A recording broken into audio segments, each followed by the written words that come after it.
Hello, and welcome to episode 43 of the Sci-Fi Podcast. From Bloomington, Indiana, I'm Nick Zoutra. On today's podcast, I am pleased to welcome Dr. Janet Stemwedel, professor and chair in the Department of Philosophy at San Jose State University. A long time ago, Janet thought she would grow up to be a chemist. In 1989, she moved from parts east, just in time for the Loma Prieta earthquake, to pursue a PhD in physical chemistry at Stanford. Upon completing this degree, however, she realized that the questions that really kept her up at night were philosophical questions about science rather than scientific questions. Thus, within 2 short weeks of defending her dissertation, she was taking the GREs again and applying to graduate programs in philosophy. Janet ended up staying at Stanford to do her PhD in philosophy, specializing in the history and philosophy of science, and writing her dissertation on the concept of causation in chemical discourse and in everyday life. After a few years as a teaching fellow in Stanford's Introduction to the Humanities program, she joined the faculty at San Jose State University. She has taught philosophy of science, ethics in science, philosophy and literature, and a Muse seminar on life in the face of mortality. Her research interests include the peculiar conceptual and experimental resources chemistry brings to the project of understanding the world, the relations between different scientific fields, like chemistry, physics, and biology, the transmission of best practices in the community of science, and the questions of whether the norms of the tribe of science are consistent or conflicting.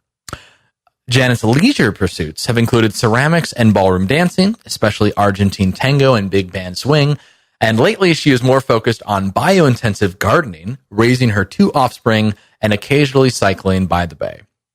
And thus, without further ado, let's bring in Janet.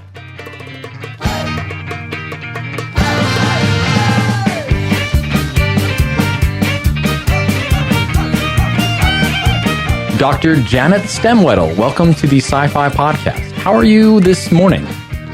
I'm doing pretty well, thank you. Nice. And where are you calling us from? I am at my desk at San Jose State University in San Jose, California. Oh, nice. How's the weather out there? It's actually starting to feel like summer, which is lovely. Some of us have been waiting for a long time for it to feel like summer. Yeah. I can imagine. I was just out there in Palo Alto, actually, for a wedding about a few weeks ago. So at least about that area outside of the Midwest. And it was still a little chilly, but the sun was there. So that was nice. Yeah. Cool. Has the term ended, for you? Yes, thank goodness. So we wrapped up, with classes and commencement and stuff right before Memorial Day. And of course, that week after Memorial Day was when people were working like mad to get everything graded so the grades could get filed on time. Oh, geez. So now we've shifted gears, and because I'm a department chair, I sort of am free from grading and now am able to focus on all the department chair tasks that piled up while the term was wrapping up. Oh, fun. Oh, living God. the life. How long have you been chair for?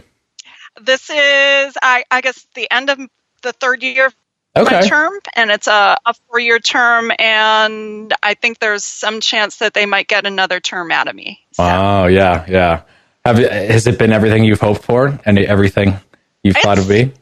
It's a very interesting set of challenges, and it's good that they're interesting because otherwise it would just be grinding work. But there's a lot of not just resource management. It's like, I'm feeling a little bit vindicated at how much time I wasted when I was younger playing resource management computer games because that seems to be helping. What kind of games?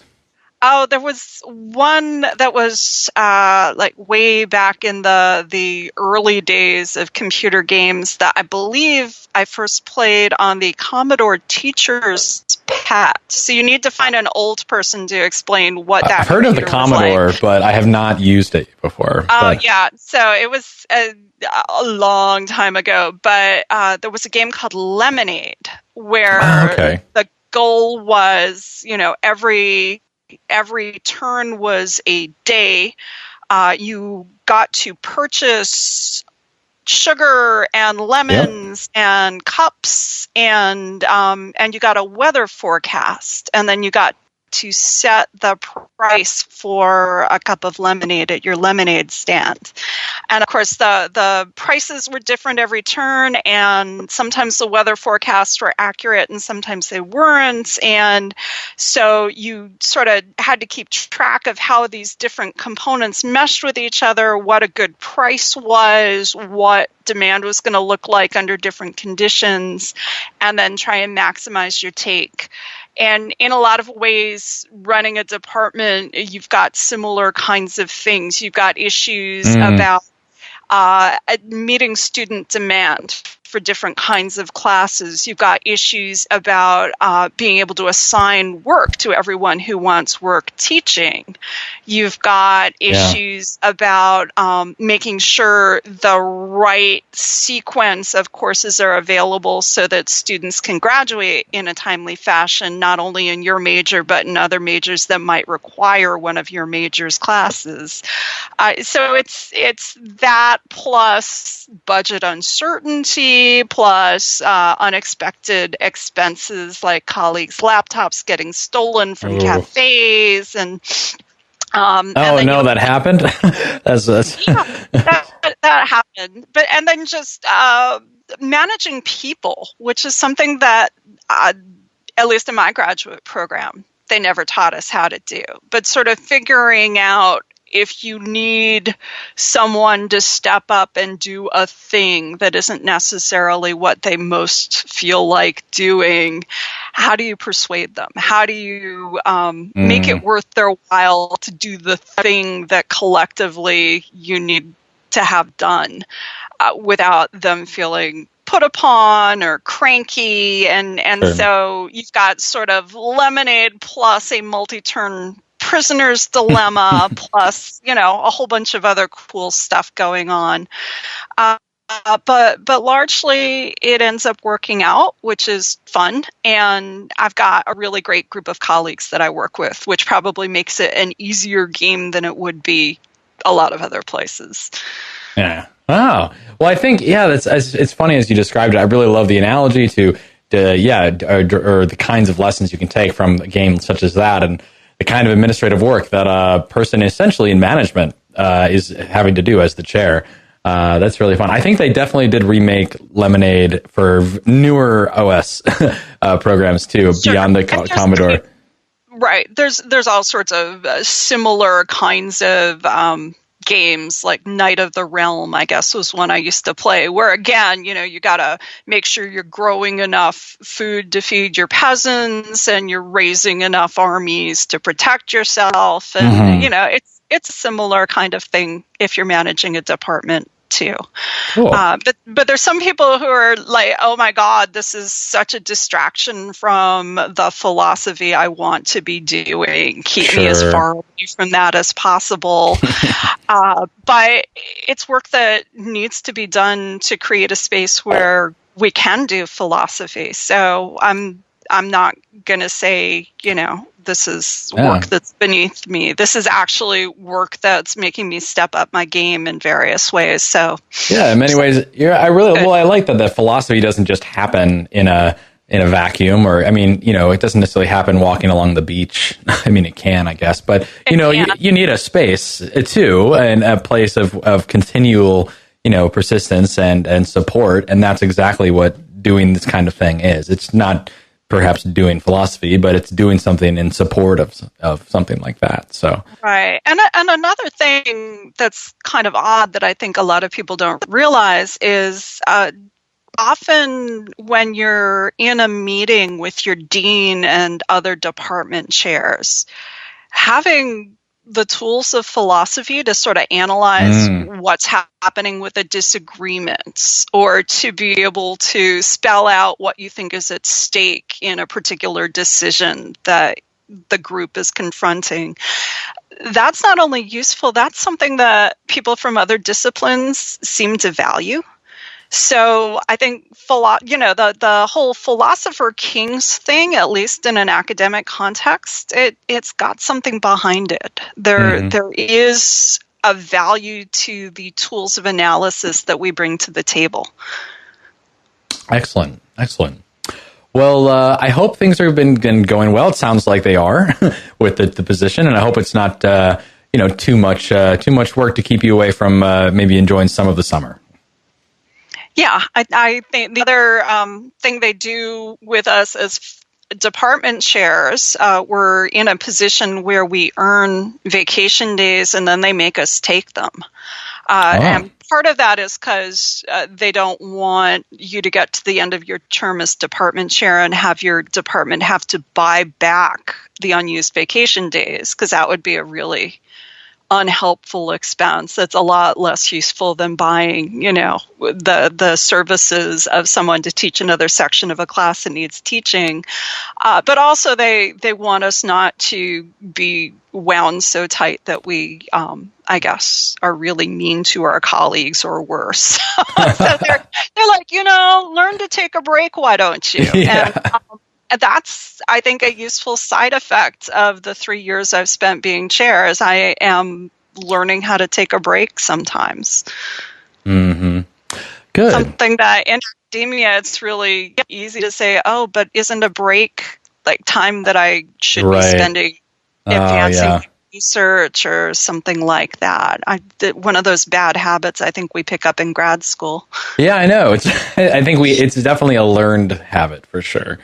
All right. Well, let's start back a little bit. I'd love to hear, some of the times when you've back in your game playing days. Janet, where did you grow up?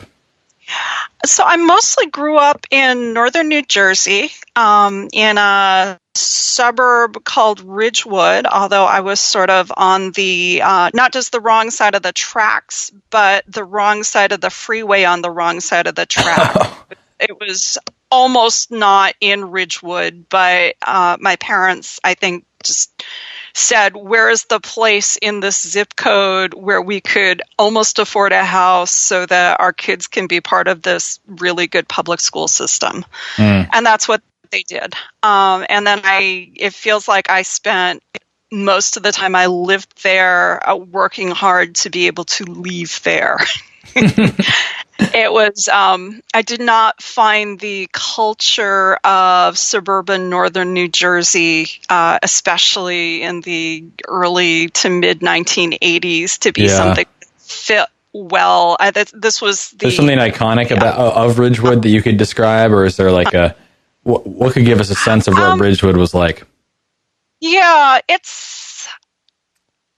I guess I found out when I was in high school that on the other side of the tracks, some of my classmates were living in houses that had tennis courts in the backyard and things like that. Oh, wow. Which was, that was kind of alarming to me, because we just had backyard in our backyard, and that was, a place to grow vegetables and to mow grass.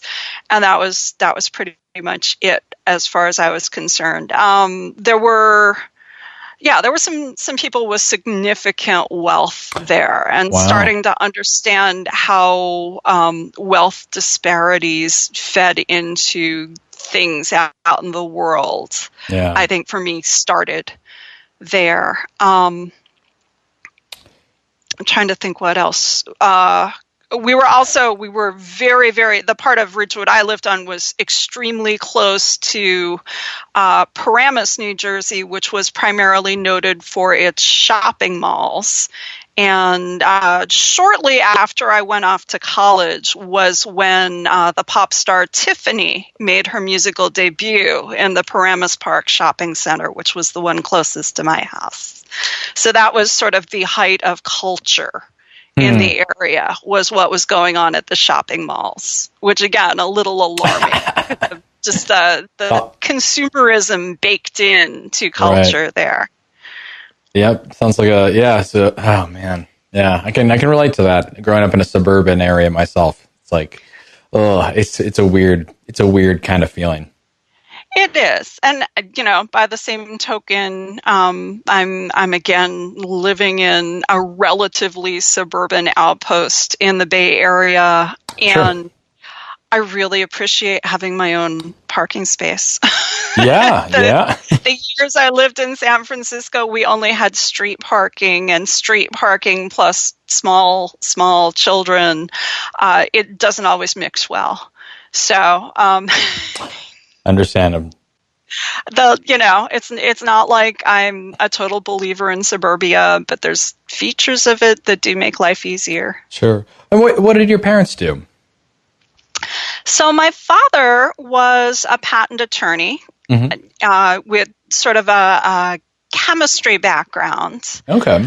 Although it wasn't always the case that whoever he was employed by was making great use of his chemistry background, but he thought it was important, and he eventually switched employers to an employer that was saying, yes, we do work where your chemistry background as well as your legal credentials will help us.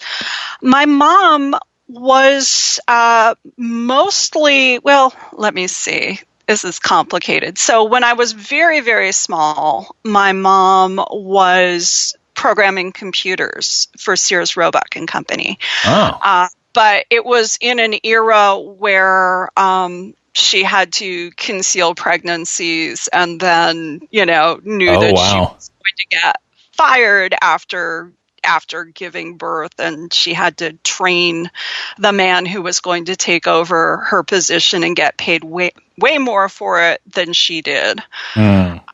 But when we moved to New Jersey, when I was halfway through kindergarten, at that point, there were 3 of us children, and within a couple years, there was a 4th. And so she was staying home to take care of us and sort of losing her mind in the process.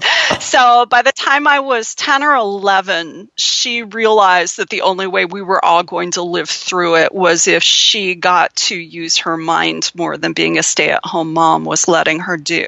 Sure. So she went back to school for the equivalent of a second bachelor's degree in physics, and then from there got into a master's program at City College of New York, working on a project in astrophysics where they were encouraging her to stay and try and make it into a PhD dissertation. But she said, you all really don't have enough astronomers around here for me to work with, so I think I should do that someplace else. Yeah, so it was a real wake up to me to sort of see how important learning could be for someone just for their own well-being as a fully balanced human being. And once Mom went back to school, everyone was a lot happier with each other, even though that was a moment at which a lot more responsibility sort of dropped on my shoulders because I had 3 younger brothers. So I was sort of the live-in, unpaid babysitter who also did laundry. And how old were you at the time when your mom went back to school? So I was probably about 11. Okay.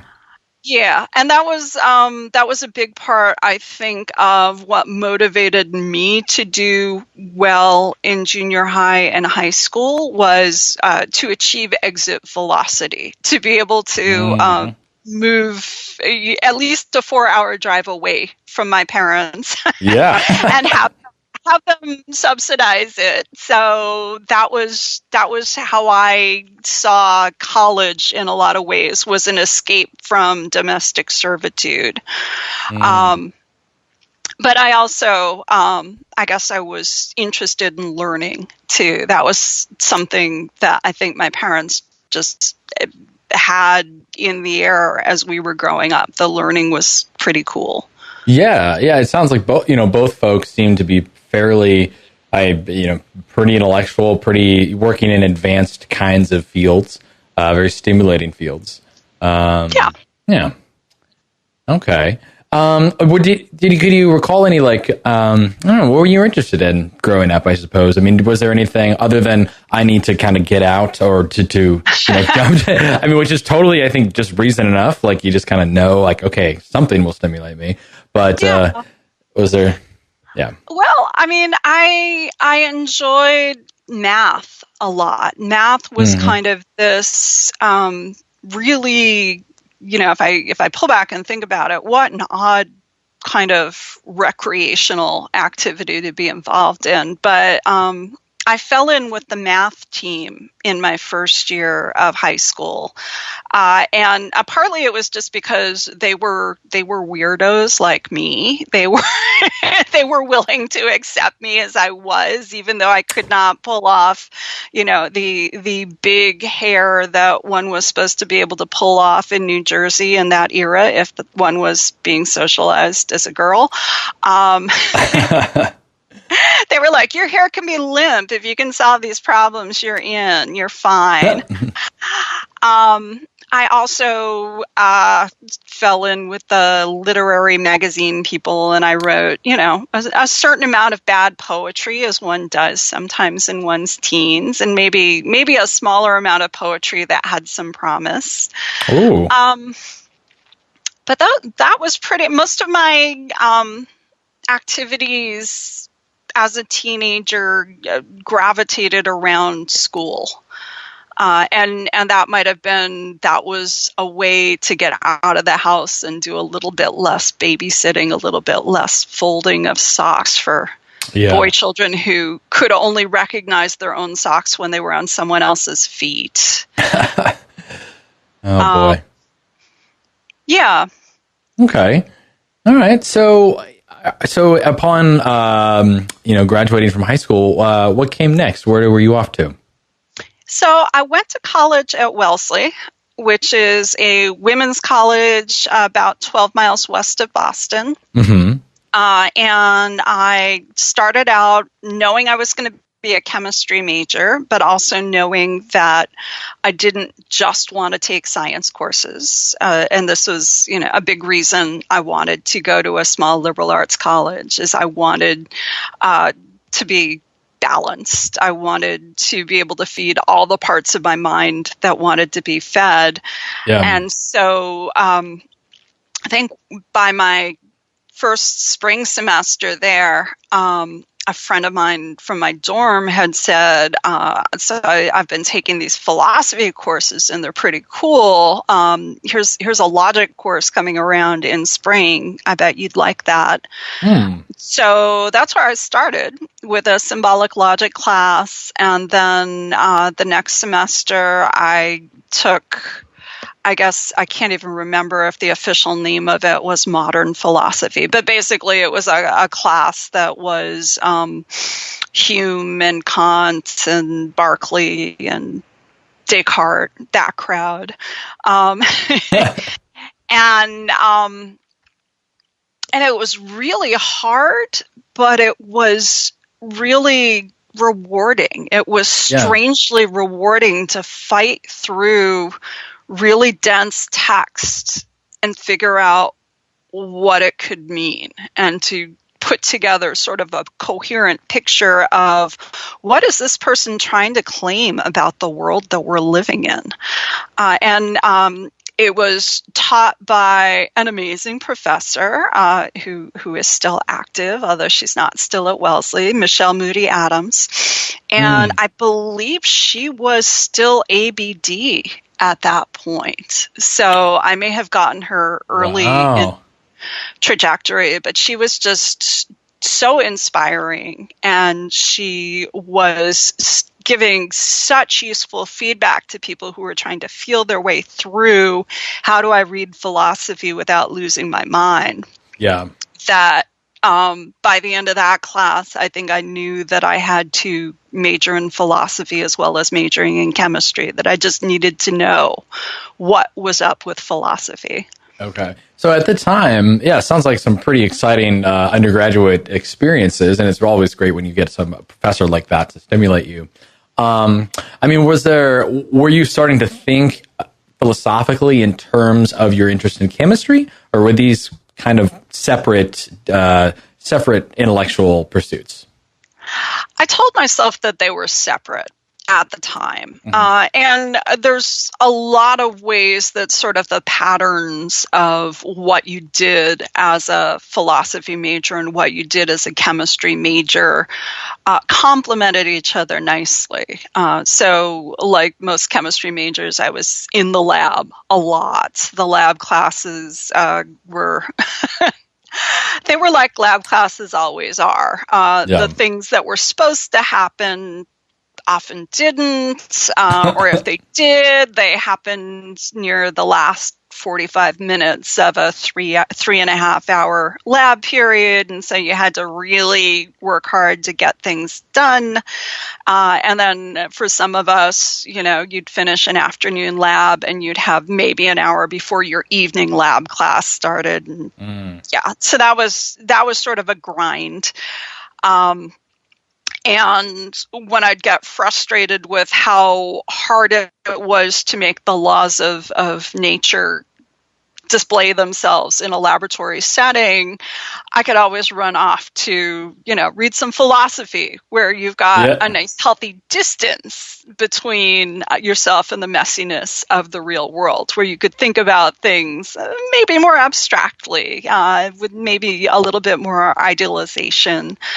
And I guess maybe I didn't realize it at the time, but I think I may have had sort of a Platonist Aristotelian back and forth going on, where philosophy was much more getting me in touch with here's how things could be, here's the ideal out there, and chemistry was like, okay, time to roll up your sleeves and deal with the messy phenomena. Yeah. So what was it? You've described a little bit of your interest in philosophy and how that came about. What was it that drew you into chemistry in particular? Yeah, and again, maybe this is going to come down to I had a really good teacher for chemistry. How it happens, yeah. I had a teacher in high school who he actually bore a startling physical resemblance to Dr. Bunsen Honeydew, the Muppet, who was, the supervisor of Beaker, who I think more people remember. Mm-hmm. Yeah, everybody knows Beaker, but that sounds familiar, so I'm looking this up. Yeah, so he taught an AP chemistry class that was just astoundingly good. It was just really gripping, and I think part of what got me hooked was the first quarter to a third of the year, I just felt like I was not getting it. I just felt like there's a lot going on here. I don't understand it. I'm not sure if I'll ever understand it. And then we started getting down to here are the things you need to know about matter at the molecular level, about matter at the atomic level. And all of a sudden, the fog cleared.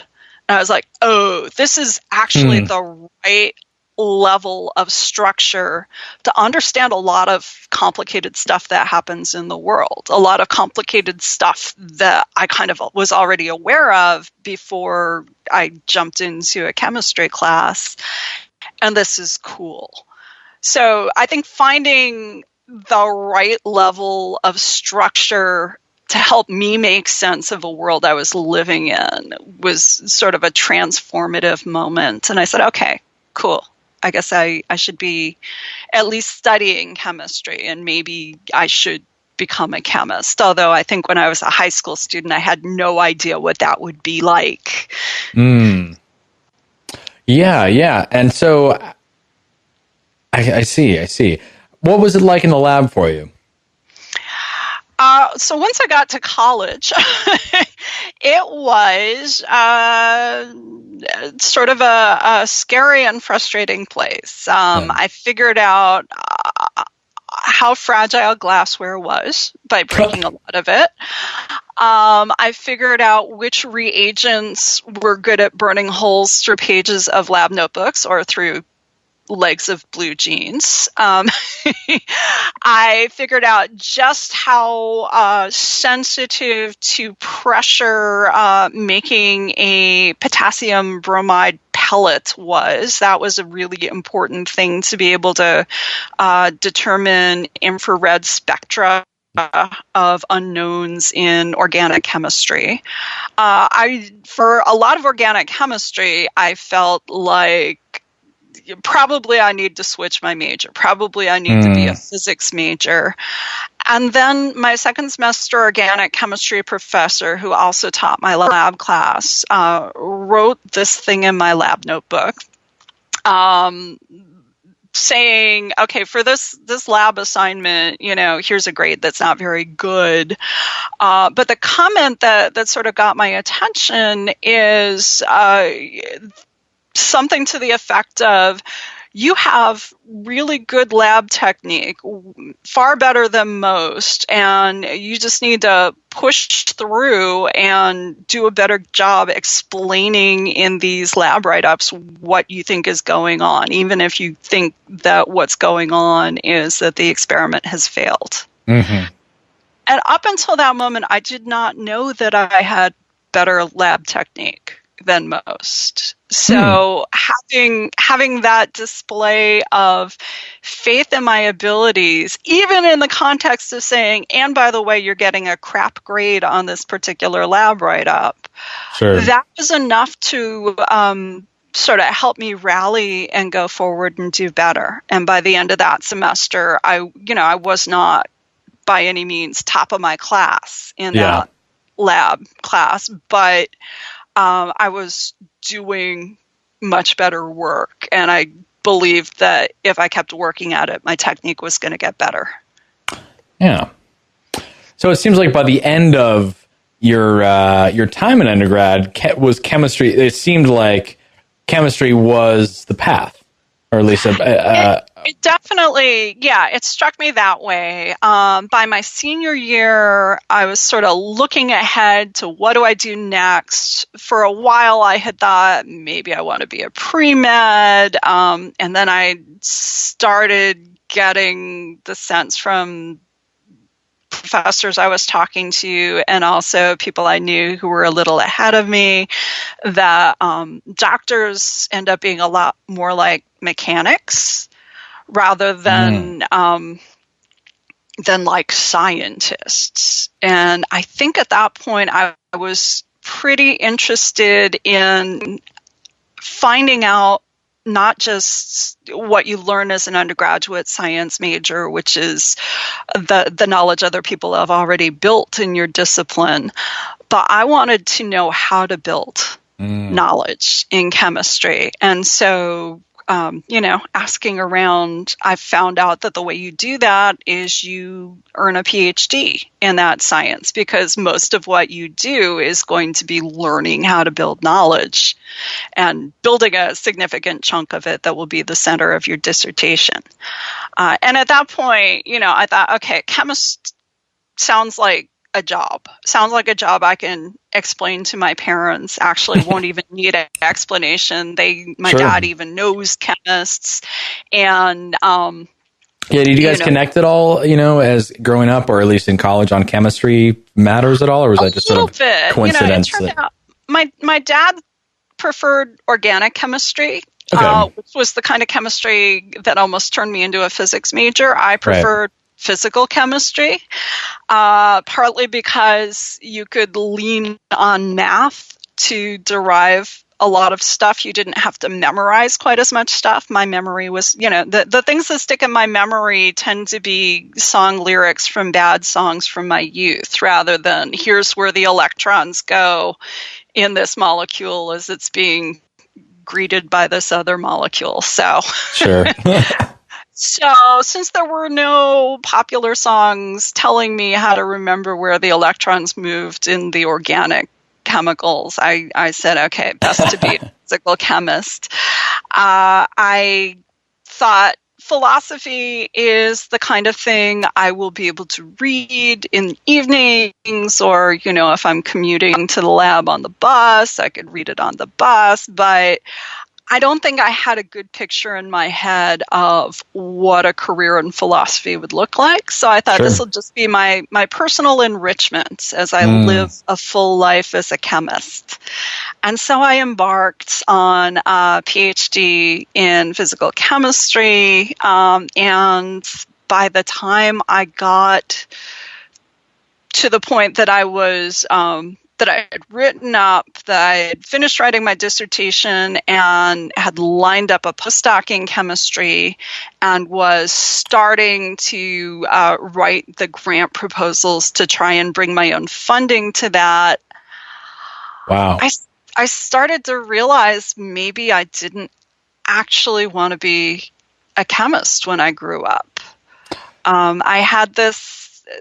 So what were some signs? What were some internal sort of, I think don't know. The big sign was when the application for funding that I was writing for the National Science Foundation said, okay, now don't tell us about the project you're planning to do for 3 years as a postdoc.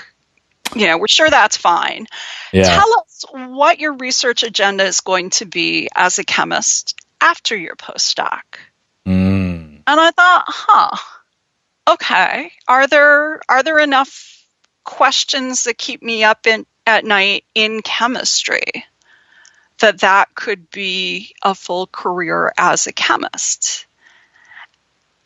And at that point, I kind of realized that the questions that kept me up at night were not, strictly speaking, chemistry questions. They were questions about why do we think this kind of experimental approach is going to tell us something about the deep structure of reality?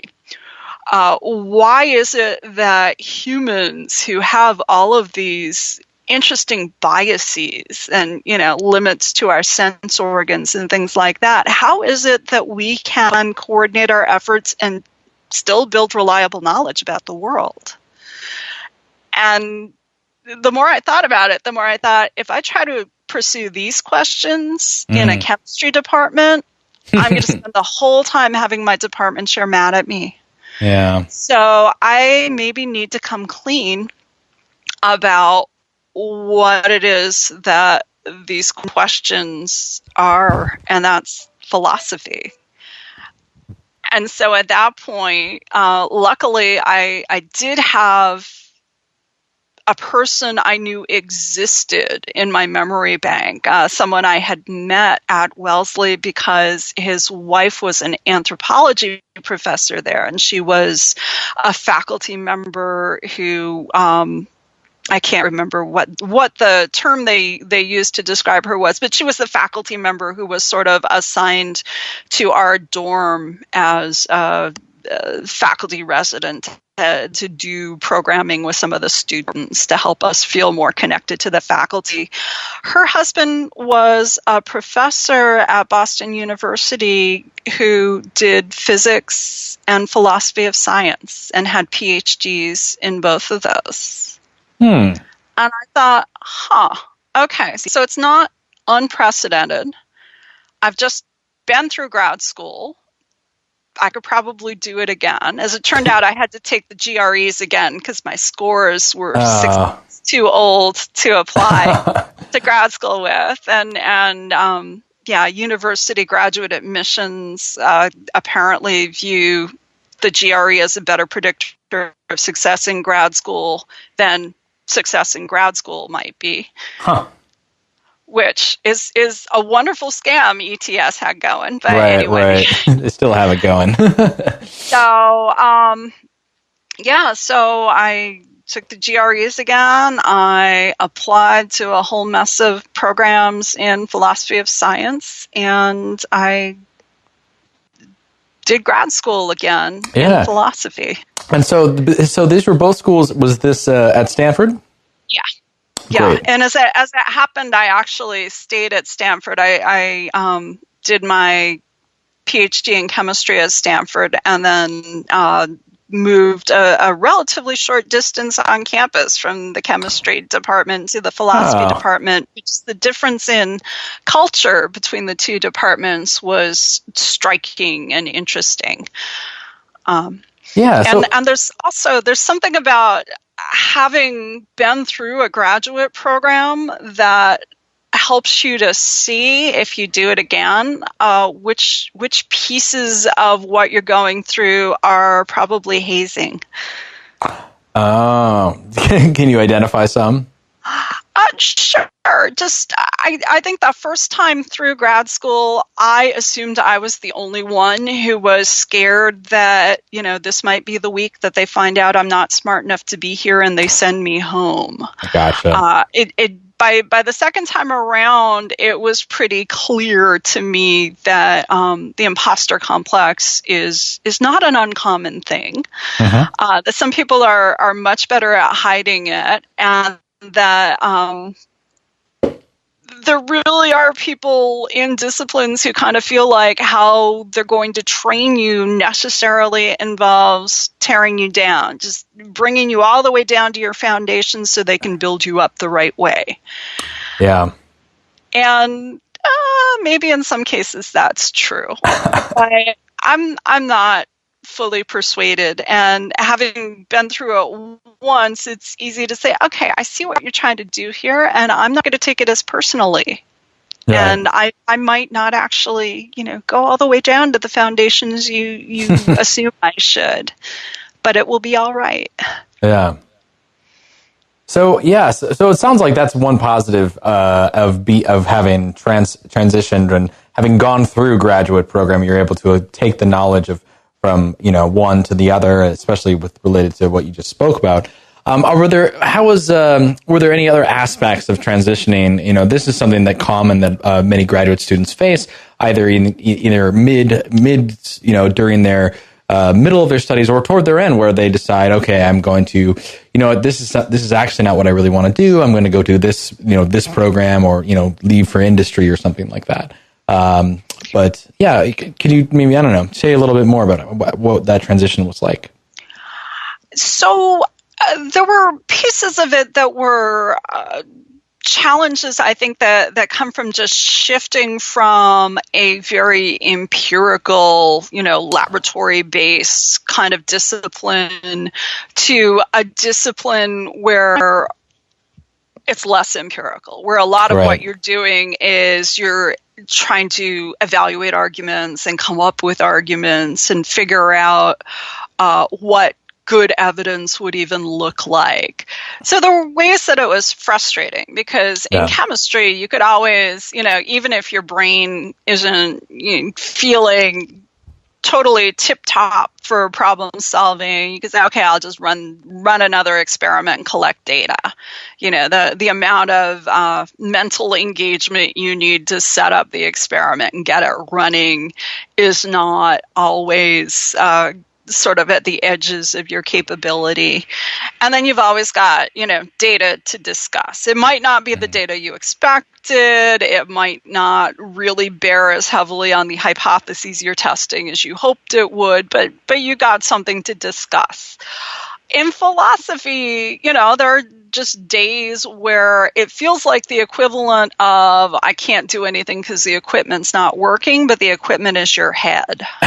Yeah. And that could be, just being able to deal with that and say, that's all right. That's not a mortal failing. The lab is down today. I'm sorry, it's closed. There's an inspection team coming, and it just right. Yeah. Maybe read something. Maybe take a walk. That's a nice way. Yeah. Yeah. Okay. So, it was sort of a shift. Here's how we build knowledge in chemistry. Here's how we build it in philosophy. I guess one of the things that was interesting is how many people in philosophy approach the knowledge building sort of as I'm going to lock myself in the library or in my office with a stack of books and read and think. And it can be very solitary. Right. Whereas in science, there's pieces of it that can be very solitary, but it's not knowledge until you go through this very social kind of engagement, kind of interaction with other knowledge builders to say, here's what I did, here's what I think it means, and then they help you see all the other things it might mean, or all the other questions you probably ought to ask so that you can be sure that it's meaning something like what you think it means. I think in philosophy, actually, the knowledge building has to have that kind of social component to it at some point, but I think sometimes it ends up so late in the process that a lot of people have a hard time letting go and recognizing that what's happening is we're making the knowledge better rather than someone's coming in and saying what you just did was crap. Well, yeah, I appreciate you discussing this. This is something I myself have found, coming from a science background for myself in psychology and neuroscience, just trying to understand the knowledge building practice and the kind of social engagement that is necessary, required, or desirable for myself and others when doing philosophy. And so what have you found in your ways, in cases, I guess maybe you could describe a little bit about your approach to how it is you go about doing your own philosophy of chemistry, philosophy of science. What did you kind of learn how to do once you transitioned into philosophy? Right. And I guess it's worth saying that I knew I wanted to do philosophy of science. I wasn't 100% sure that the philosophy of science I was going to do was going to be anything like philosophy of chemistry, because there wasn't, as far as I knew, a well-defined philosophy of chemistry. And I guess there's still sort of efforts to sort out what is distinctive about philosophy of chemistry. But sort of the questions that have driven me have been about questions like, how does the world look differently to scientific disciplines that bump up against each other? So chemists talk about quantum mechanical things and physicists talk about quantum mechanical things, and how are they talking about them differently? And how is that driven by the kinds of phenomena that they see as the pieces of the world that they need to explain? So that's a thing that I've found very interesting. Also trying to figure out sort of what kinds of concepts different scientific disciplines put in their toolbox to understand the world. So it's not just, here's a bunch of fancy equipment we could point at a piece of the world, but here's sort of ways to understand phenomena that are hard to wrap your arms around, phenomena that are so small and so hard to watch as they're doing their thing, that a lot of our evidence is sort of circumstantial, or it's downstream or upstream. It's not exactly the thing we're trying to get a look at, but we're trying to figure out as much as we can about that piece of the world. And so you notice things like chemists are trained to be explicitly anti-realist about things like mechanisms for chemical reactions. This is something every undergraduate who's paying attention when they're taught about chemical kinetics is supposed to know, that you can come up with a mechanism that fits with the kinetic data, but that's no guarantee that that's actually what's happening in terms of which molecules are banging into which. You encounter these places where a philosopher of science might say, okay, if chemists have different models of what a chemical bond is, they must feel this pressure to figure out which of those models is right. But then if you look at how chemists talk, in not only their journal articles, but also in textbooks and in the chemical education literature. They'll say, actually, look, we've got these two distinct models of what a chemical bond is that are both useful. Mm-hmm. They're useful in different contexts. And so trying to boil everything down to it has to be this one or it has to be that one, that's actually going to take a tool out of our toolbox. And probably the reality is not exactly one of these models or the other one. Probably the reality is something where we need multiple models to capture it. And that's pretty cool to see, what is going on in chemical practice is not necessarily what a philosopher of science with sort of an idealized picture of science with a capital S is going to expect. And that ultimately is the thing that drives me, is you could come up with an idealized picture of science with a capital S and tell a story about how ideal knowers might gain knowledge of the physical world.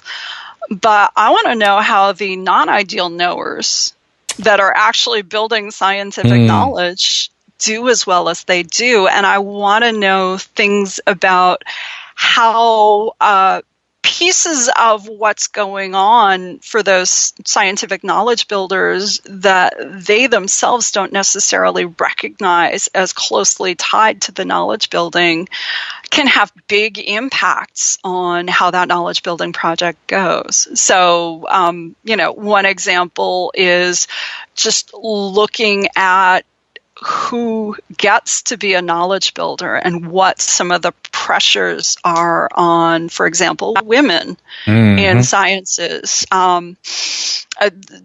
Academia is maybe some way into its Me Too. I don't want to say moment because it's stretching out like nobody's business. It sort of got there before Hollywood, and it may take us far longer than Hollywood to make any progress on dealing with it sensibly. But to sort of think about how does that impact the ability of members of a scientific community to not only, do their empirical research, but engage critically with other knowledge builders to help make the knowledge that they're building stronger. If some members of the community don't get to play, or they aren't given the same access to professional conferences where cutting edge research gets presented, where they aren't included in collaborations in the same kind of way, what is that doing to the knowledge building? What is that doing to the biases that we're all sort of tracking in on the bottoms of our feet? And that's something I think that the scientific community, or at least certain members of the scientific community, are ready to start thinking about. That I think needs to be part of any philosophically useful story about where scientific knowledge comes from. Yeah, so we often talk of, there's moves toward, science, philosophy of science in practice, and it seems like I like how you put what you said of how do non-ideal knowers essentially real actors or real individuals gain this knowledge, or how do real societies. But yeah, you seem to be getting at some of the social and sort of institutional other kinds of aspects with which really may play play a central role. How does a philosopher of science engage in that kind of way or address those kinds of issues? Well, one of the things I've found useful is to figure out how I can be in conversation with scientists as I'm thinking this stuff through. And this is a place where actually blogging ended up being tremendously useful to me in figuring out what were the questions I wanted to tackle, and in sorting out whether some of the answers I was coming up with actually made any sense to people inside the practice. Yeah, so tell me about that. You have a couple blogs here, and I see, as well as some other writing for Forbes, I see. Yeah, so back around 2005, I want to say, I started a blog basically as the overflow for class discussion in the ethics and science class I regularly teach, which has been an amazing class. So rather than sort of the responsible conduct of research kind of emphasis that you might get from an online training module, we sort of look at, in the context of scientific knowledge building, why do ethics matter? And we start saying, even if the world was populated only by scientists, you would need ethics, because you can't build reliable knowledge about the world if you don't take honesty seriously. Making up your data is not a good way to build a reliable picture of how the world really is. You need fairness, right? You can't be plunging daggers into the backs of the other knowledge builders and expect that they are going to give the same kind of organized skepticism to your findings that will help make them not just findings but knowledge. Yeah. So, once I've got the students on board that, so science itself needs something like ethics, and we then talk about, by the way, the world includes people who aren't scientists. And in the United States at this particular moment in history, those people, through their tax dollars, are supporting not only scientific research, but also the training of new scientists. So sharing a world with them might involve really listening to what some of their concerns are about things like how you treat human subjects in research, or how you treat non-human animals in research, or where your toxic waste is going, things like what you're prioritizing in terms of what questions get answered and who gets to benefit from those. But then we start getting into some really interesting kinds of issues about, so how do you take these human activities, these practices, how do you sort out which incentives people are following and whether those incentives line up well with what you would want to build reliable knowledge about the world? So anyway, so the blog started sort of following some of these discussions that didn't fit into 2 class meetings a week, because I try to be respectful of my students' time, and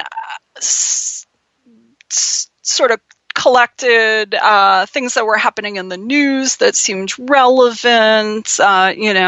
This researcher over here who made up breast cancer data and had to do jail time. This researcher over here who collaborated with a fraudster and then all of a sudden said, wait, I shouldn't have been an author on that paper.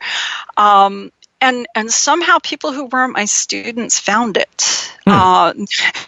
And started showing up as commenters and nice. being part of discussions. And then I got this weird email that gave me an opportunity to sell out, as it were, to go pro, to bring my blog to the newly launching scienceblogs.com. So I was one of the original 14 or 15 blogs when that network launched in January of 2006, which was a very weird time to be out blogging under my own name, because that was not too long after 2 fairly high-profile bloggers who were tenure track at University of Chicago went up for tenure and were denied tenure. And in neither case was it explicitly because you blogged, you get kicked out. Oh, But no. there did seem to be an undercurrent of this blogging thing is a distraction from the stuff you're supposed to be doing, which is loads of research and bringing in grant money and stuff. So there were a lot of people who were like, "What the hell are you doing, Janet? You know, have you nothing? Why are you out there?" And I didn't have tenure at that point. I was about halfway through my probationary period. Sure. But it worked out. And part of why it worked out, I think, was it helped me to get a larger readership and a larger commentariat that included an awful lot of working scientists in different scientific disciplines at different career stages in different countries. So it gave me a much richer picture of all the variation in scientific practice and all the variation in things that people sort of identified as the most important thing a scientist ought to be doing here, or a thing a scientist ought to be caring about here. And that helped me to start building a more complex and I think truer picture of here's the ways that the conditions in which the knowledge builders are working can have an influence on the kind of interactions that are relevant to the knowledge that gets built. Absolutely. So it sounds, I mean, you provide a pretty good case that, if anything, I mean, this is particularly useful for engagement in the sciences, but in terms of informing one's philosophy of science, also a really worthwhile activity. Yeah, I mean, honestly, if I did what was officially the smart thing to do and just confined my philosophical work to, peer-reviewed philosophical journals, I don't think I would know nearly as much about how science works and what a philosopher can contribute that's useful to the practitioners or to a broader public trying to understand science and what it's up to. Yeah. So this was a case where coloring outside the lines ended up being probably the thing that made my work. How do you think the blogging picture is now taken today? Yeah, I mean, it's hard to tell. And I'll confess, as I've gotten more drawn into administrative tasks as a department chair, I've had less time for it. I'm spending more of my time with the short bursts of communication that Twitter gives. Although they're twice as long as they used to be. And I'm still bitter about that. I still think 140 characters was quite enough. Oh, no. Well, you're pretty bummed once it went to 280. Yeah, I just feel like I'm a person who works better with the constraint. And for them to take some of that constraint away, I'm going to nurse that grudge for a while. No, you when you learn a form, I mean, dramatic writers, authors have all talked about how it's the constraints that really provide for the richness of, what you work in. And then when you totally change the game, maybe even to its detriment, it would have been interesting to see, I suppose, if you start with 280, what would people think or whatnot. But I don't know, in the sense that 140 was arbitrary. I think it might have been arbitrary. At least that's what some people said. I think it was connected to some artifact of SMS messaging, but okay. I would have to dig back in probably the Wikipedia entry for Twitter to nail down the details. So I'm sure that's something your listeners can do if they're interested. Sure. Well, I notice you're a pretty active Twitterer. You have some good tweets and some. And I probably have some ill-advised ones too, and that's just part of being out in the world. Is exposing yourself. Each of those. Yeah, sure. So I guess you'd asked about how I think about blogging these days. Right. I think blogging can be useful for people who know what they want to do with it and who have a good strategy for cultivating an audience. I don't think anyone blogs because they just want to talk to themselves. Right. I think at that point, you buy yourself a nice quad rule notebook and you have all that you need. But cultivating the commentariat is a thing that may have gotten harder since I started. I sort of got in maybe at the early part of the long tail of the blogosphere. And again, had the advantage of being invited to be part of a network with a bunch of people who weren't doing exactly the same thing I was doing, but were doing complementary kinds of things with their blogs. And I'll be honest, I mean, before I started my own blogging, I looked at what else was around as a designated philosophy blog back in those days. None of them really had a science focus, and a lot of them had a voice that sounded really not that different from journals. And I said, why on earth, if I were going to write something that sounded like a journal article, would I do it here rather than just, write it and send it to a journal? If I'm going to be writing on this new platform, I want it to be different. I want it to be something that's likely to engage more than 12 specialists thinking about exactly the same things I'm thinking about. I want to not only help people see the connections to things they care about, I want to find those connections myself. Yeah. Because ultimately I did not do a second PhD so I could lock myself in a library and just engage with 12 other people. I kind of did it because it was connected to things that I think might matter in the larger world. I'm hoping I am a philosopher who is doing something that's useful to people who want to be better science practitioners or who want to help come up with policy that's better for helping us build the knowledge we need and share the knowledge and things like that. Absolutely. Yeah, I think there's a lot of advantages to blogging, and I know there are some where, I know some folks, some fellow graduate students are involved in sort of like their an internal university science outreach or science communications blog, things like that. Kind of seen as more of like a standard kinds of publications that one could do. But there's other ways to invent your own kind of engagement and connection with the community at large. And I think that's also something worth pursuing.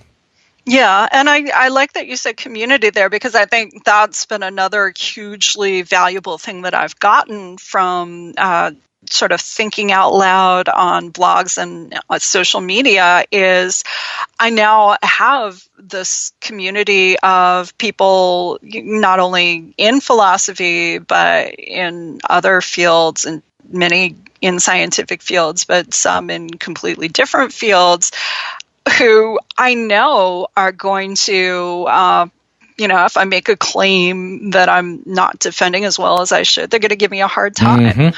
Or if they see a thing that they think connects in an interesting way to something they know I hammer on about, they're going to say, what about this? Does this fit? I've actually, I've used Twitter to, within I believe it was less than 48-hour period, to put together a collaborative conference presentation and poster with a bunch of other people who I thought maybe had some interest in the same general area. Yeah, we would have taken longer, except I didn't notice the deadline until less than 48 hours. And I said, this sounds like something that chemistry Twitter broadly construed has something to say about. Let's see if we can do that. And we did. So yeah, so it's kind of weird because it's, in some ways I feel like I'm traveling through Twitter with multiple passports. So I'm part of philosophy Twitter, I'm part of chemistry Twitter, I'm part of science communication Twitter, I'm definitely part of ethics Twitter. And being able to move among these different groups and sort of recognize things they have in common and ways they see the world differently. It's been helpful. It's been useful. I think it's maybe made me a little bit more reflective when I put myself then back into a philosophical environment like the APA. You start to see, we've really got separate kinds of philosophical communities under this tent too, and they each have their own dynamics. Have you noticed? And I think it's interesting that so I've met a lot of folks now, or I haven't been big on Twitter that much, but I've started to take part in philosophy Twitter a little bit. But doing these variety of different communities, have you noticed? Like, are there any big differences in the sort of the social norms or the kinds of things that people discuss or the way they talk about things? Yes. I'm going to try and see if there's a nice way or some nice generalizations. You don't have to make any if you don't want. So I'm going to say there are disagreements about whether the most productive way to engage with people online is to treat it like gladiatorial combat, or to say, let me pull back and let me see if I understand what you're saying, and let me, if I can get to the point where you believe that I understand what you're saying, then let me express what I'm thinking in response to it that might not be entirely favorable, but maybe recognizes a piece of what you're saying that's worthwhile. Yeah. So, and some people are inclined to say, oh, this is just the internet. People are mean on the internet.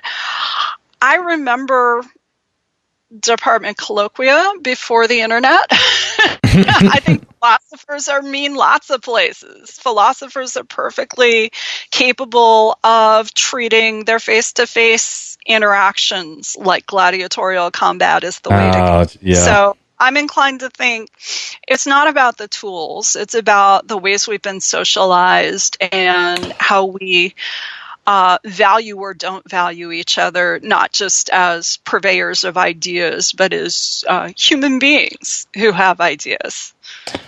Yeah, that's people are starting to recognize that as an issue and start to include sort of we start to see like ethics statements sort of like indirectly describing that. Sure. But I think there's some people who are, as it's being challenged as a way of doing business, there's some people who are digging in, who are saying, no, on principled reasons, we really need to be this nasty to each other, because otherwise we learn the truth. And I guess that's the way you can go, but I'm not persuaded. I haven't seen any empirical evidence that that's a faster route to truth than we'll just need some we need an X-Files study to tell us the story of what's going on. We might even want someone from out community to study it. Sure. Well, there are different, I think, people are interested in knowledge building, or this is more like the psychology of learning or something like that, or the psychology of, Sure. But, I could see some argument for competition or things like that as drawing. I don't know. But there's ways to compete without tearing each other down to nothing. That's, there's ways to create environments where we challenge each other and challenge ourselves without feeling like we need to burn things to the ground.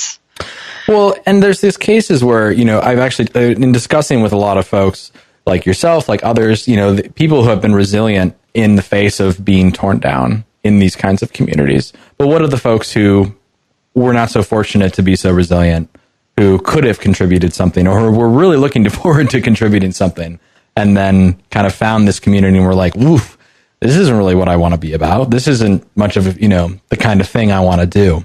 Right. Yeah. And to sort of treat it as, look, if you are serious about philosophy, you should be prepared to tolerate this amount of crap.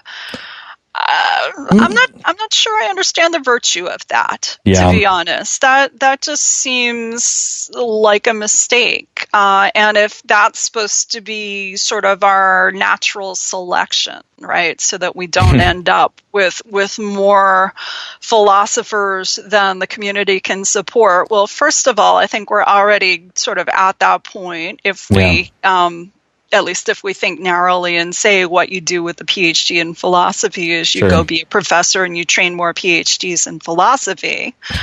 And also, we have no real idea of what we are losing, of what philosophy could be if we sort of made it possible to entertain a wider array of ways of doing it. Yeah. So, and I definitely think philosophy has value that we ought to be able to bring to a wider world than just academic jobs, and that ought to be a top priority. I think philosophers of science may be better positioned to do that than some other philosophical subfield, because there's ways that if we're doing good philosophy of science, it ought to be of value to scientists, or it ought to be of value to consumers of science, or people communicating science, or people making policy about science.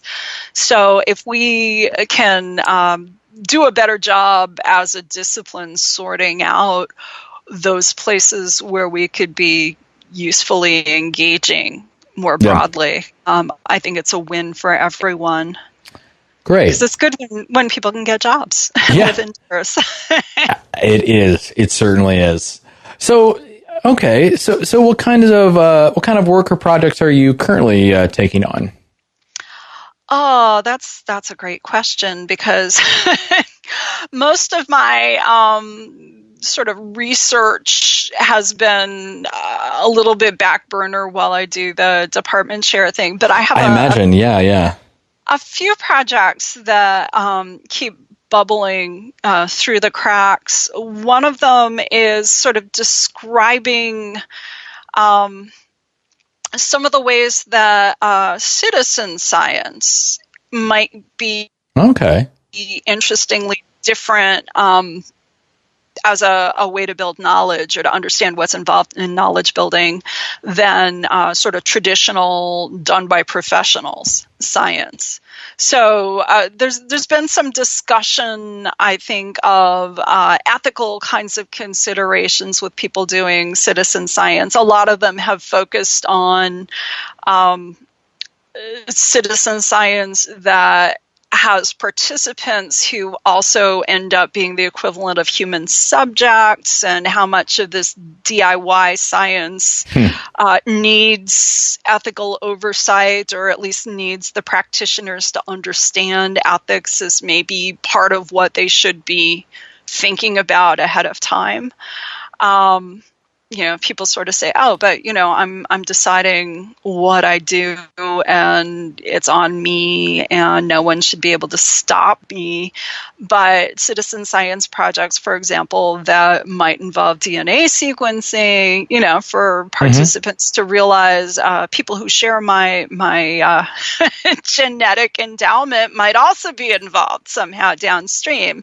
That's a really useful thing to have as part of the conversation. Or a future time slice of myself might not fully endorse the risks I've decided to take now. Just having a framework to think about not just what are the benefits of participation, but what could be a risk, and how do I take proper account of that. That would be useful. But I think there's epistemic issues in citizen science that are probably worth examining too, and thinking about how having volunteers, having amateurs participate in, whether it's analyzing Hubble pictures of the galaxies or doing field observations of birds or trees or whatever else.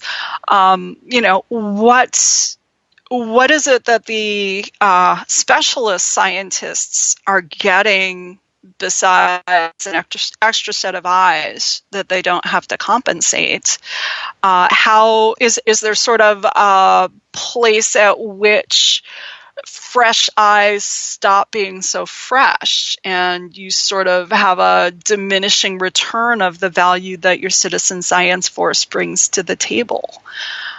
Is there a whole different set of ethical issues that citizen science collaborations between professional scientists and amateurs ought to be thinking about in terms of, am I exploiting the amateurs? What is a reasonable reward for them for helping with this, and recognizing that rewards for people who aren't in the professional scientist community might have to look different. It doesn't necessarily mean the same thing to an amateur to be, fourth author on a publication, right? Yeah. It necessarily do the same thing in their lives that would for another professional scientist. Yeah. So sort of starting out as citizen science becomes a bigger thing, the kind of thing that even some of the government agencies are saying this is going to be part of how science is done going forward. Looking into the details of how that could go and what kind of philosophical insights might be useful to people guiding it. That's a project I'm trying to keep up on. Meanwhile, I'm also thinking about things like how to make research environments more humane, how to make research environments where actual scientists work function in ways where the individual incentives people have track better with the collective incentive that would get you reliable knowledge building. Yeah. So that's a place where when I can dig out from under, scheduling the next term's classes and writing people's annual evaluations and stuff, sort of sitting down and taking account of what social scientists who study research environments have found out and trying to put that together with sort of the philosophical picture I have of how science works, maybe will lead not just to a better picture of how things are working, but to some concrete recommendations that that various institutions could try out. Yeah. So, do you have any maybe preliminary thoughts on maybe what a more humane research environment and perhaps in a particular science that you're thinking about could look like? Well, I think one thing that strikes me as something that ought to be tried is in the training relationships, where it's very much been the case that PhD students in the sciences are basically at the mercy of their advisor, their principal investigator. That's whose lab they work in.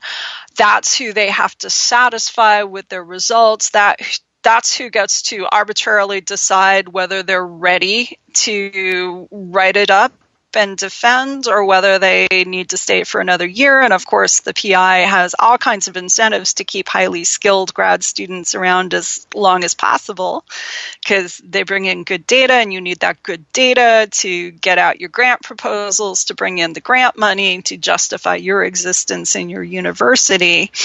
But this the amount of power that one person has over your scientific future can lead to some real abuse, and also can lead to some very poor socialization as a scientist. So I think one shift, I think, almost immediately should happen is departments that train new scientists at the PhD level should figure out how to take responsibility as a department for all of those trainees, should figure out how to dilute the power of the PI.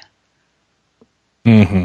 I think that's pretty important. I know, from personal experience working with others who are in, let's say, neuroscience, psychology, the relationship with PIs and the way in which things are structured definitely has an impact on how they approach the field and how they, not only quality of life, but I think just how they do the research as well. So, yeah, and it's one place where institutions probably would come back and say, "Oh, there's no way we could possibly do that right now," is how much of their funding is brought in by grants that individual PIs are bringing in from the outside. So they might want to say, this is just a side effect of funding, that the PI is the one with the money to support the grad students, and therefore it only makes sense that the PI who's got an eye on what needs to be accomplished under this grant, how this sets up the application for the next grant, they ought to have that power and we ought to stay out of the way. It hasn't always been the case. Yeah. This is how we funded science and scientific training. So treating it as if it's an immovable object, I think, is not a good thing for institutions to do.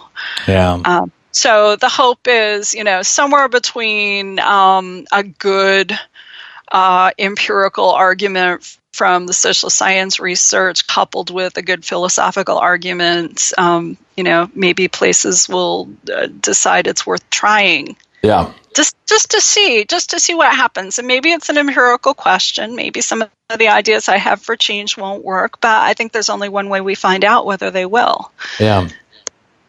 Okay. All right. And so, I've really appreciated to hear a lot about some of the work with these upcoming projects or current projects. I'd be remiss if I didn't ask a little bit about, or just going over some of your philosophy of chemistry work. Yeah, well, and I guess it's been a little while since I've done a project that I describe as philosophy of chemistry. I think the last one of those I did of note was I was sort of a part of a discussion about the chemical bond, the nature of the chemical bond, and how chemists think about it and what it's good for. And so my conclusion there is chemists are really pluralists about what a bond is. That there's sort of an energetic explanation of bonds in terms of potential energies. And then there's a description of bonds almost as if they were physical springs, sort of a structural description. And you might think the springs talk is sort of the old-timey talk, and chemists are working hard to make everything the energetic quantum mechanical thing. There's nothing in chemical practice that supports that philosophical hunch that they're trying to boil it all down to energetics. Yeah. Energetics are useful when they're useful, and the structural spring type explanation is useful when it's useful, and chemists are still teaching their youngins both ways of looking at chemical bonds, and no amount of philosophers of science on the sidelines saying, no, you should be reductionist here, is moving chemists to feel like they need to be reductionist there. Yeah. Okay, so this is related to some of the things you brought up in the earlier part of the interview, related to your questions and understanding how, organic physics majors are treated as being anti-realist, and you're kind of trying to understand this as more of a pluralist, anti-realist kind of way. Yeah. Cool, I mean, cool. in some ways, there's a current, as far as I can tell, in chemists where there's definitely a commitment to, there are real phenomena out there and we're trying to get the best handle we can on them, but we recognize the limits of the tools we've got.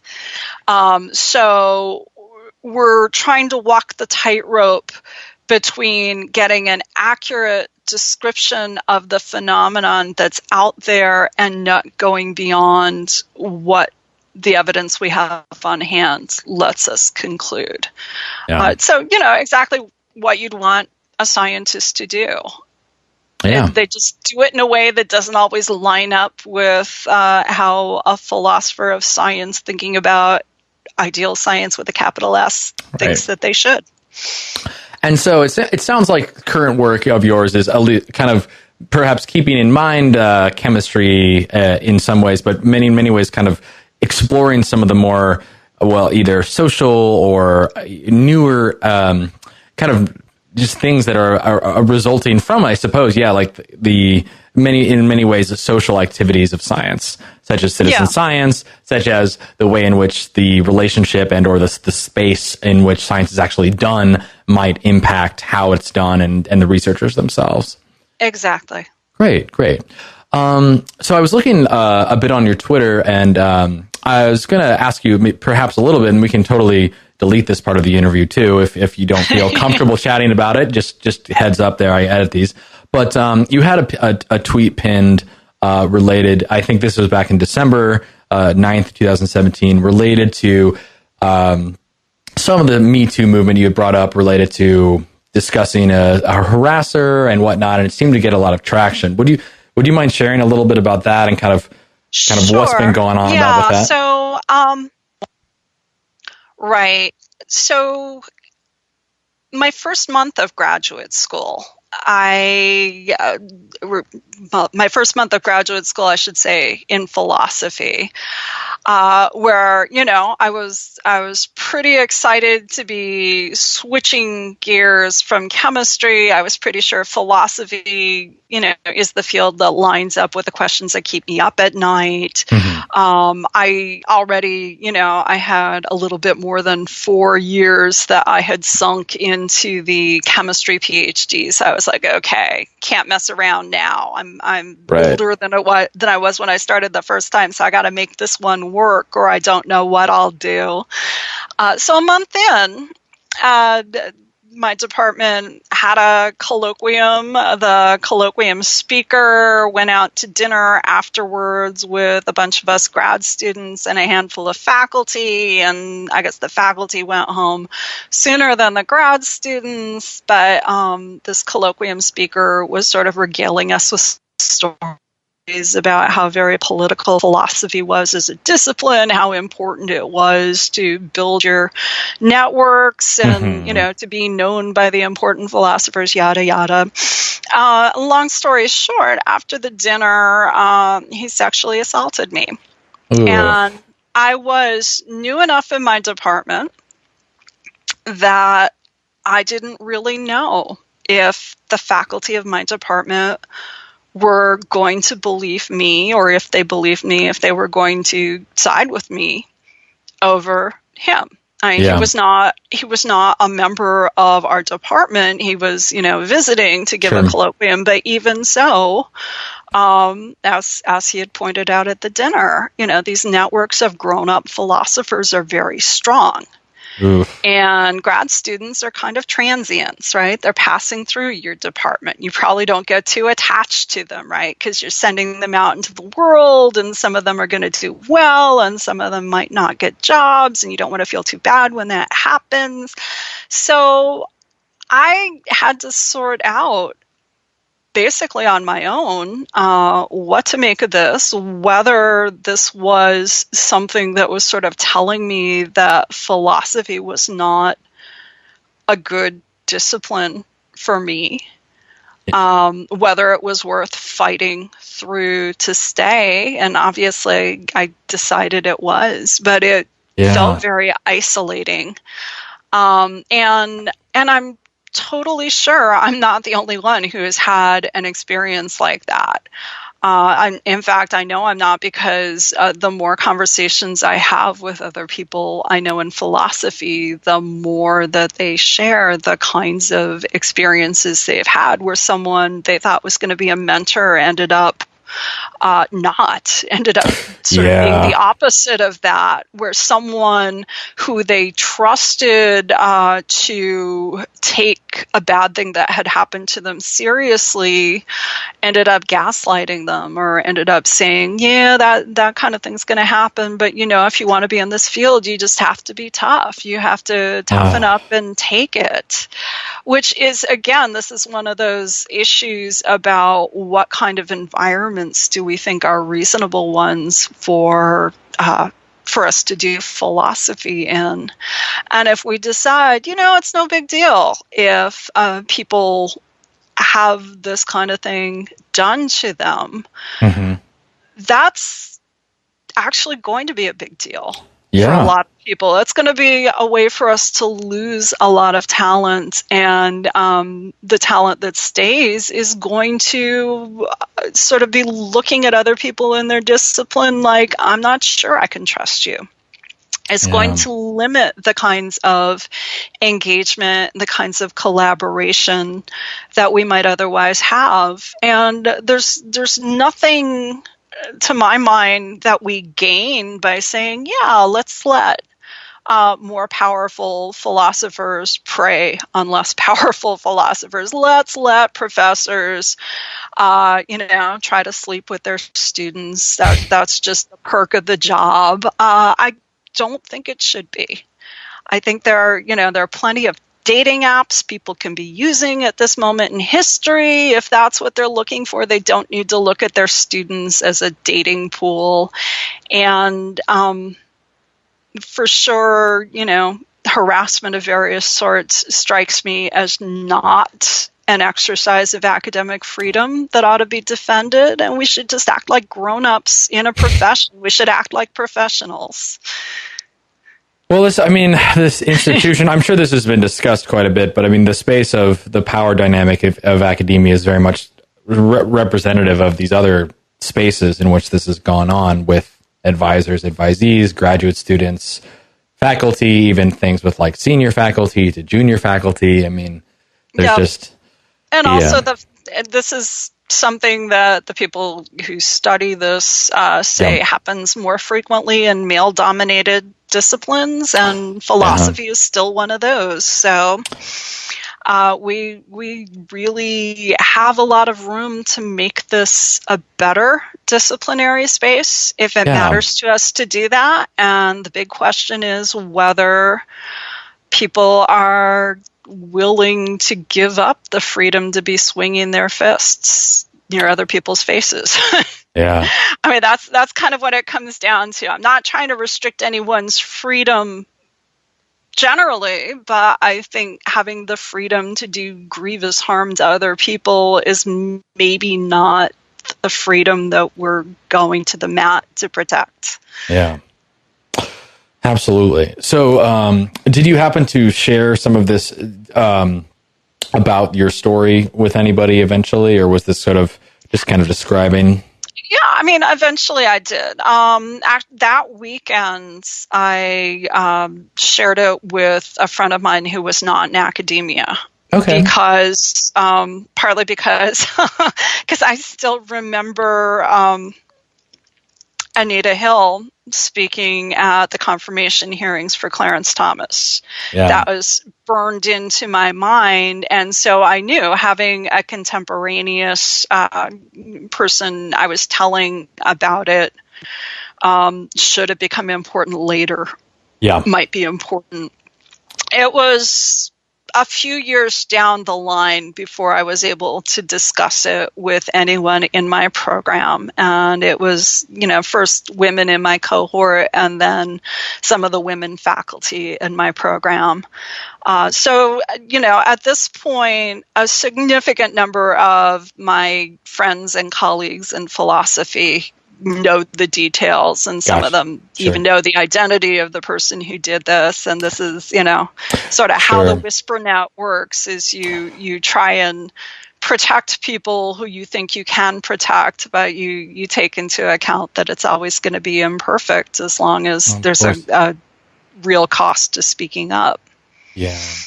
Well, so I know, I guess I appreciate you speaking up and sharing a little bit about this. And I guess I'm curious about, in terms of, you mentioned on Twitter, like, kind of reacting to your kind of announcement and kind of reacting to those reactions. What has that been kind of like, seeing the way in which, taking part in this Me Too movement and then seeing kind of the reaction from that, and then having to deal with that on top of this kind of stuff? Yeah, well, I guess I've been around a long time, and have been carrying this with me for long enough that I'm not surprised anymore by the reactions. It still breaks my heart when they come from people that I expected better from, but I'm also, I think I've lived long enough to see some people who I didn't expect would do very well with the information to surprise me by doing better, by being more humane and more understanding and more reflective about whether they've given signals to people around them that might suggest that they would be more comfortable with the harasser than with the person speaking out against harassment. Yeah. So that's, it's a culture change that's always take longer than you think they ought to. But I think we're starting to make progress. It would be nice if we could pick up the damn pace, but yeah, I was going to say, so, I obviously, I think it seems like, sharing this and kind of coming together, people are really starting to note this as a big, people describe the impact, the current impact and potential impact, but I don't know. Yeah. What do you think of, what are your hopes, and what do you think more of, what are your more thoughts about this particular, this very big issue, and what can happen, what should happen, et cetera? Yeah, I guess sort of my big hope is that people become more mindful of how all of us in academia we're members of communities. We're working in an environment where we're not isolated, where what we do matters. It has an impact on other people, and sometimes we see that impact really clearly, and sometimes we only find out about it later. Yeah. But I think if people were more mindful that they're not just machines for spitting out truth, but they're human beings in relation to other human beings, maybe they'll take a moment to think about, is this thing I'm doing right now, is this going to be making our professional community stronger, or is it going to be hurting it? Is it going to be supporting the people that I'm supposed to be training, or is it going to be hurting them? And that's sort of the piece, I think, maybe that needs to come closer to the front of our minds. Definitely, this is something I've pointed out needs to be closer to front of mind for scientists, but I think also for philosophers is, the job is not just to build new knowledge, it's also to train more people to be engaging in that knowledge building activity so that the knowledge keeps getting built after each of us is gone. Yeah. So if we decide, students are sort of an expendable reagent, an expendable resource, you behave very differently towards them than if you say, these are the people who are the future of this discipline I cared enough about to make it my life's work. Yeah. Am I being a good steward of that resource? Am I helping them? Those are very good questions to maintain. And I think this will nicely transition us into my final question that I have. And thank you for those for discussing the topics. But yeah, what do you see, as the greatest challenge facing philosophy of science today? That's a really good question. I think maybe maintaining the right balance between doing philosophical work that is clearly useful, whether it's useful to scientists or science communicator types or science policymakers or people out in the world just trying to understand the science that's shaping so much of the world they live in. So maintaining that balance between work that is practical and useful and also being a discipline where we can recognize that what we're doing has value that sometimes is just about satisfying our own curiosity. It's sometimes just about moving the philosophical ball forward. Yeah. So I don't want philosophy of science to have to depend for all of the value that people put on it to can we be a useful tool for scientific aims broadly construed. But I don't think we should rule ourselves out of that kind of useful engagement as well. I want to make a space where people recognize that what philosophers of science are doing is valuable in its own right, but also it can be useful in addressing a whole bunch of other issues that fall well beyond the purview of just philosophy.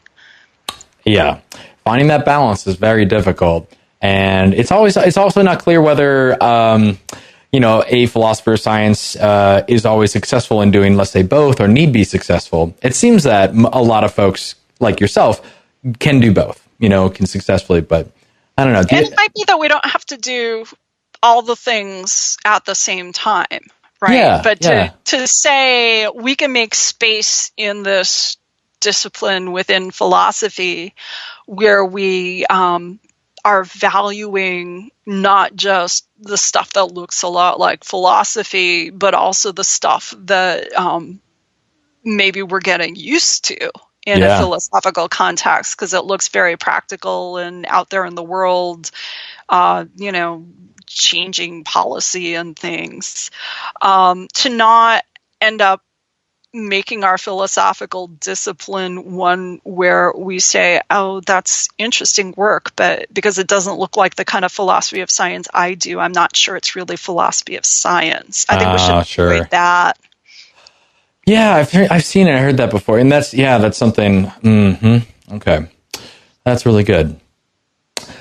All right. Well, Janet, we've covered a lot of ground. We've shared a lot. I've learned about your origin story. We've talked a lot about your work in chemistry, philosophy of chemistry, blogging, ethics, etc. Is there anything else we're leaving out, or if there's anything you'd like to share at the end, or plug, or discuss? I can't think of anything else. I think we've covered most of the ground worth covering. Okay. All right. Well, it was a really great pleasure getting to talk with you. And I wish you the best for this summer and your duties as chair. Do you have anything fun coming up for the summer months? I am hoping to take a vacation to Southern California. Last year, I went to Palm Springs for the first time in July. I discovered why it's the off season because the daytime highs there were around 108. Oh my gosh! Yeah. But it was so much fun that I'm thinking of doing it again this year. Southern California is beautiful. Yeah. Yeah. All right. Just don't move too fast. All right, Janet. Well, all right. Enjoy the rest of your afternoon, and I'll talk to you soon. All righty. Take care. All right. Bye-bye.